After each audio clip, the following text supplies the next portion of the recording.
know how everything can change in a matter of days. It was all good just a week ago. We beat up on the Chicago Sky a few days ago. 35-point victory. Caitlin Clark triple-double. Indiana Fever riding high. Indiana Fever fans riding high. Caitlin Clark supporters riding high. And then, of course, the dweebs do what the dweebs do. They make up nonsense. They make up lies. And the WNBA validate the lies. The WNBA validates the nonsense. The WNBA validates non-truths. The Indiana Fever have officially had enough, and they are not staying quiet anymore. Fed up with what they are calling flat-out lies, not rumors, not gossip, lies, the team is now threatening to boycott the entire WNBA. But here's the twist. No one's saying what the lies actually are. Yeah, it's suspicious. From behind closed doors tension to possibly explosive revelations, the Fever are acting like they know something the rest of the league is desperate to keep buried. Is this a bold power play, or the spark that could ignite a full-blown scandal across the WNBA? One thing's clear. Something big is coming. Stay locked in. Unbelievable. Absolutely unbelievable. This dump, this turd of turds known as the WNBA, this damn league can't get the hell out of their own way. They don't get it. They just don't get it. The diva of Dump Divas, Kat Engelbert, she does not understand how fragile this fan base is. And by fragile, I'm referring to their level of loyalty to pretend basketball, which in this case doesn't exist. Alright, buckle up, because if you thought the WNBA drama stopped at the buzzer, think again. This saga is messier than your worst breakup text, and it's heating up fast. Please don't forget to like the video and subscribe my channel for more awesome content. Thanks. At the center of the storm, the Indiana Fever, powered by none other than the electrifying, game-changing Caitlin Clark. She's not just a player, she's a phenomenon. The Fever have become the WNBA's main attraction. Ticket prices are sky-high, arenas are packed, and fans are tuning in like never before. Simply put, they are the league's golden ticket. The hype, the headlines, and the heartbeat of a league hungry for attention. And with all eyes on them, the drama's only getting louder. You would think the number one thing you'd be talking about after that game, after that amazing performance from Caitlin Clark, the triple-double, the amazing passes, the crazy shots, you'd think we would be talking about basketball. The number one thing you think we'd be investigating is how nobody else in the WNBA has ever done anything like Caitlin Clark is doing. We should be investigating the fact that Caitlin Clark's 4 threes in that game were more exciting than, like, if you go to 2022 and check out the top 10 plays of the WNBA season, her 4 threes in that game were more exciting than those 10 plays. Literally. Like, what she does in one game is single-handedly more exciting than anything we've ever seen in the WNBA. That's what we should be. And yet, somehow, the league and a chunk of its diehard fan base are painting the Fever as the villains of the story. Why? Because their fans were too passionate? Because Caitlin Clark had the audacity to deliver a hard, clean play against Angel Reese? Give me a break. Instead of celebrating the intensity and fire that's drawing record crowds, critics are twisting the narrative, like the Fever are the problem, not the reason half the country is finally watching. Is what started all of this. It's a flagrant, and then Chicago will maintain the basketball. Reese misses. Okay, that was it. That noise you heard right there that sounds a little bit like a dolphin was actually a YouTuber called Flight Reacts. A laugh. All right, a laugh that it's my understanding actually gets played during NBA games too. That's what it's all about, because they tried to say that sounded like a monk. Let's rewind this like it's the next episode of a reality show. Angel Reese, master of the side-eye and signature smirk, makes the first move, shoving a Fever player with a not-so-subtle nudge to the back of the head. It's bold, it's physical, and it's loud. I'm here to stir things up and walk away clean. Then Caitlin Clark answers with a textbook foul. Nothing dirty, nothing extra, just straight-up competitive basketball. But suddenly, the narrative flips. Fever fans are labeled the bad guys, whispers of racism in the crowd swirl, and Angel is elevated to untouchable status, the misunderstood hero in a controversy that's getting more twisted by the minute. national television. It's been the most polarizing conversation in all of sports over the last 24 hours, rather. Angel Reese, many would suggest that she overreacted, but Slick, do you have an issue with Angel Reese's reaction to Caitlin Clark's flagrant foul? Yes, and I have an issue with the way she reacted. I have an issue with the way it's being handled by her, by the Chicago Sky, everybody involved. Here's the irony. Fever fans, the ones catching all the heat, are the only ones consistently filling seats. They are buying the merch, selling out arenas, and quite literally footing the bill for the league's spotlight. Meanwhile, the rest of the WNBA is sitting back like a bitter crowd at someone else's show, watching their airtime, headlines, and ratings get swallowed whole by one breakout star, and the team that's backing her all the way. I'm just really thankful. They continue to show up for us, and they make a lot of noise. Like, they're into it. They're not just sitting there. Like, they're invested in this basketball. It's great for our league. It's great for every team that gets to come and play here. I think we've had a lot of great battles, and they've helped us win a lot of games on this floor. So, like I said, hopefully we can bring the playoffs back here and give them a taste of it, because they deserve it. It's been since 2016. So, it's only going to get better and better from here on out. You can almost hear the whispers. You can practically hear the whispers. We want Caitlin to succeed, just not like that. Not with those fans. Translation? Sure, the league wants to grow, but only if it follows a carefully scripted narrative of victimhood and controlled drama. It's as if the WNBA collectively decided the best way to handle its newfound spotlight is to torch the very foundation propping it up, starting with the team that's actually keeping the lights on. And here's the real kicker. Not a flagrant foul on Caitlin Clark. Listen, I was at the game. If there was somebody being racist or saying shit, obviously boot him, never let him back. I would be stunned beyond belief if that was the case. This crowd, I've sat on the wood for a million games, been in a million environments. The crowd at the Fever game, little girls, families, ladies, nice crowd. You even though it's 100% false, by acknowledging we don't condone hate and not seeing that this was a internet rumor, complete bullshit, you're lending credence to this. There was none of that. It was a great crowd, a positive crowd. Yeah, Angel Reese deserved to get her ass booed when she attacked Caitlin on a normal foul. Other than that, the same fans being accused of racism, they're the ones showing up in force, game after game, pouring their money, energy, and loyalty into the team. So what's really going on here? Is this truly about racism? Or is it about jealousy, control, and a serious case of resentment toward the Fever and Caitlin Clark's meteoric rise? Let's be honest, Caitlin Clark is the most polarizing figure the WNBA has seen in years. Love her or hate her, she's impossible to ignore. Angel Reese, whether embraced or criticized, has been cast as the league's go-to antagonist. And Fever fans? They've somehow become the scapegoats for every bit of tension brewing in the league. But here's the bottom line. Without Caitlin and the Fever, the WNBA might still be playing to half-empty arenas, giving away tickets, and hoping someone would care. Now, the league is buzzing, ratings are up, jerseys are flying off shelves, and the games matter. So while the league wrestles with the chaos, the Fever just keep doing what they do best, winning hearts, selling out crowds, and reminding everyone why people fell in love with basketball in the first place. Let the Fever play. Let Caitlin shine. And maybe, just maybe, the WNBA will realize that real growth isn't clean or comfortable. But it is necessary. And absolutely worth it. They wanted to hone their defensive skills last season. In the offseason, Stephanie White made it a point to drill that idea home. I mean, Caitlin Clark talked about upping her defense, and in the offseason, they picked up a lot of key defenders. They picked up Natasha Howard, who is the 2019 Defensive Player of the Year, and last season, the Connecticut Sun came in first in their defensive rating. So what did the Fever do?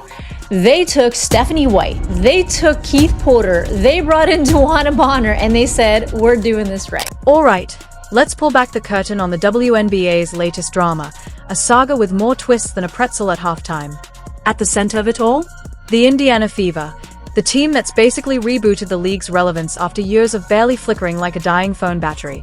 And leading that charge is Caitlin Clark, the rookie phenom who isn't just breaking records, she's bulldozing expectations and rewriting what's possible. Fans are pouring into arenas. Games are selling out. Ticket prices? Sky high. Merch? Flying off shelves. This isn't just momentum, it's a marketing dream come to life. But instead of the league and its fans rallying with a collective, hell yes, let's ride this wave, we get the opposite. The Fever, and their fans are suddenly branded as too much, too loud, too proud, too disruptive to the tidy narrative the rest of the league seems to prefer. It's like a real-life Mean Girls moment, only with jerseys and shot clocks. And not so subtle you can't sit with us aimed squarely at the team that's keeping the spotlight on the WNBA. And all the while, the Fever just keeps showing up and showing out, because no matter how messy it gets, they are proving what matters most, the game. Today, the WNBA is investigating alleged racial comments that were directed at WNBA player Angel Reese by fans yesterday at the Gainbridge Fieldhouse. Actually, that game was on Sunday. The Players Union says it supports, on Saturday rather. The Players Union says it supports the investigation and condemns all forms of hate and discrimination. So what's really going on here? Everything hit a boiling point after that infamous tackle. The one that sent social media spiraling and left the WNBA looking like it was caught in a full-blown PR meltdown. Angel Reese, the league's undisputed queen of attitude and theatrics, got tangled up with Caitlin Clark in a moment that was pure basketball. Some contact, a little hustle, a touch of rough play. Standard stuff. Basketball 101. But somehow, that routine scuffle exploded into a narrative firestorm. Suddenly, it wasn't about who played tougher or smarter. It became about racism, unsportsmanlike behavior, and whether the Indiana Fever even belonged on the court. Now, let's take a closer look. This all started when Angel Reese shoved a Fever player, a clear, cheap shot. No suspension. No outrage. Barely a blip. But when Caitlin Clark answered back with a clean, legal play, the blowback was instant. Fever fans were branded racists, the league started fanning the flames about fan behavior, and the media dove in like it was sweeps week on a reality show. At some point, you have to ask, are we still watching a basketball game, or did someone switch the channel to daytime drama? People just aren't used to the heated intensity of a great rivalry. But in the NBA, we had MJ and the Pistons, we had Bird and Magic. We're kind of used to it. As Caitlin Clark in Indiana hammered the Chicago Sky, it was like 4.5 minutes left in the third, there was a foul. It should not have been upgraded to a flagrant foul, it was a foul. And I really think if you truly respect women's basketball, let them play, sort of like guys. Rivalries equal ratings. Sports is better with intensity. Animosity is part of it. This is okay. Who cares if Angel Reese does it like Caitlin Clark? It's not soccer. But here's where the plot really thickens. The Indiana Fever aren't just the hot new team. They are the reason the WNBA is suddenly alive again. Packed arenas? That's the Fever effect. National buzz? That's Caitlin Clark. So why, then, is all the criticism landing squarely on their fans, the ones actually showing up, cheering loud, and buying into the league with their wallets and their passion? It's like blaming the life of the party for making it fun, while everyone else sits quietly in the corner, watching their own sections stay empty and their merch gather dust. And then there's Caitlin Clark herself. She's not just playing the game, she's flipping the script. A rookie who wasn't supposed to be the headline is now rewriting the entire storyline. She's drawing massive crowds, breaking viewership records, and turning casual observers into full-on fans. But instead of being celebrated, she's met with pushback. Instead of applause, the Fever are met with resistance, and not the healthy, competitive kind. This feels more like jealousy, territorial defensiveness, and a league unsure how to handle someone who doesn't wait for permission to shine. The truth is, competition is supposed to elevate the game, not stall it out with side drama and personal grudges. And right now, the Fever aren't just competing, they are carrying the league on their backs. The question is, will the WNBA embrace the momentum, or keep trying to dim the very spotlight that's finally lighting up the court? Had Angel or anyone else done the exact same type of a foul to Caitlin, the storyline is different. I don't have an issue with the foul. I thought it was a hard foul. I was always taught you don't give up an easy basket, and that's what I thought Caitlin did. My thing with that was Stan did it. They had no business at it. Yeah. I got no issue with none of it. It's just basketball soft as hell right now on both sides of it. There ain't no damn flagrant foul, man. Hear your perspective on the flagrant foul. What was the point you were trying to make to her? It's just a good take foul, you know? Either Angel wide open 2 points, or, you know, we sent him to the free throw line. Nothing malicious about it. It was just a good take foul. Every basketball player knows that. Then there's the media circus. Every time the Fever step on the court, the story shifts from pure basketball to who's starting the next drama. It's like the league has become less about the game and more about who can throw the best shade, all while keeping their Instagram feeds perfectly curated. Angel Reese, with her flair for theatrics, gets crowned the league's IT girl, soaking up all the spotlight. Meanwhile, Caitlin Clark and the Fever are cast as the villains, a plot twist so predictable it's almost laughable. And the real fans? The ones spending their hard-earned cash on tickets, jerseys, and pumped-up arenas? They get caught in the middle. Supporting the Fever suddenly makes you the problem, while cheering for other teams keeps you safely in just another fan territory. The double standard is impossible to ignore. It's like you're only allowed to root for your favorites if you do it quietly, politely, and without winning. Here's the real kicker. It feels like the league is sabotaging its own success. The Fever and Caitlin Clark prove the WNBA can grow, captivate new audiences, and compete with any sport for attention and respect. But instead of celebrating that, some are clinging to old narratives and internal politics that hold the league back more than anything else. Of this audience, they have no loyalty to the WNBA. Their loyalty lies with Caitlin Clark, and that loyalty, it is not guaranteed to extend to the rest of this putrid league. No one is loyal to the dump. No one cares about the WNBA. Look at the bigger picture. The Fever are injecting fresh eyes, new energy, and a vibrant voice into a league that desperately needs it. Ticket sales are soaring, merchandise is flying off the shelves, and social media buzz is at an all-time high. Yet the media fixates on conflict, controversy, and finger-pointing, because apparently, a story about growth and excitement just isn't as clickable as one about drama and division. This whole saga also ties into larger conversations about sports culture, fandom, and the fight for legitimacy. The WNBA is battling for its place in an overcrowded sports world, and players like Caitlin Clark are exactly why the league is gaining momentum. But instead of being celebrated as trailblazers, they are caught in the crosshairs of jealousy and outdated gatekeeping. Meanwhile, Angel Reese and her loyal supporters are shielded, as if they hold the keys to the kingdom, despite behavior and antics that wouldn't be tolerated in most other leagues. This glaring double standard sends a dangerous message. Talent and hard work alone might not be enough unless you fit the right narrative. Yeah, you can just feel the energy from the crowd, like they're also just itching for it, and that's not why you play, but I feel like that's the part of the game I take a lot of pride in. I want to be able to do a lot of different things for this team, and honestly, when I think I get the ball off of a missed shot, off the rebound, I think it's other teams have a really hard time stopping us in transition, and I can just pitch it up to my teammates to find ways. Fever fans, loyal, passionate, and unwavering, are being unfairly vilified for their enthusiasm. Media coverage often skips over the positive impact the Fever are making, choosing instead to highlight manufactured conflicts. It's a classic case of shooting the messenger, or in this case, the messengers. But this isn't just about basketball anymore. It's about identity, loyalty, and the power struggles within the league. It's about who gets to be the face of the WNBA, and who gets pushed to the sidelines. The Fever and Caitlin Clark symbolize change and progress. Angel Reese and her camp represent tradition and control. As this drama unfolds, fans are left wondering, who will come out on top, the old guard or the new wave? The real losers? The fans and the sport itself.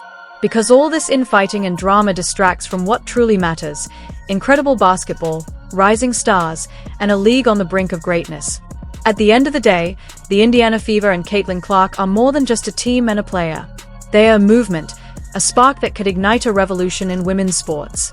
And no amount of petty squabbling, media spin, or internal politics can ever dim that light. I need one word to describe Caitlin Clark. Dog. Playful. Generational. Generational. Dominant. Passionate. Amazing. Powerful. Historical. Legendary. Ready. Explosive. Badass. Indiana. Awesome. Amazing. Amazing. Extraordinary. And we now have a statement from Mel Raines, who is the head of PSNE, saying, quote, "We are aware of the allegations of inappropriate fan conduct, and we are working closely with the WNBA to complete their investigation. We stand firm in our commitment to provide a safe environment for all WNBA play." So let the Fever play. Let Caitlin dominate. Let the fans cheer loud and proud, because the future of the WNBA depends on embracing that energy, not trying to snuff it out. If the league wants to grow, it has to choose: support success or cling to the status quo. Right now, the Fever and their fans are carrying the weight, on the court and in the stands. The real question is, will the WNBA be wise enough to recognize that before it's too late? Only time will tell. But while some try to dim the Fever's flame, they are really just feeding the fire. Keep your eyes on Caitlin Clark in Indiana. They are rewriting the game. And trust me, this heat isn't cooling off anytime soon. Stay tuned. The WNBA just got a whole lot more exciting.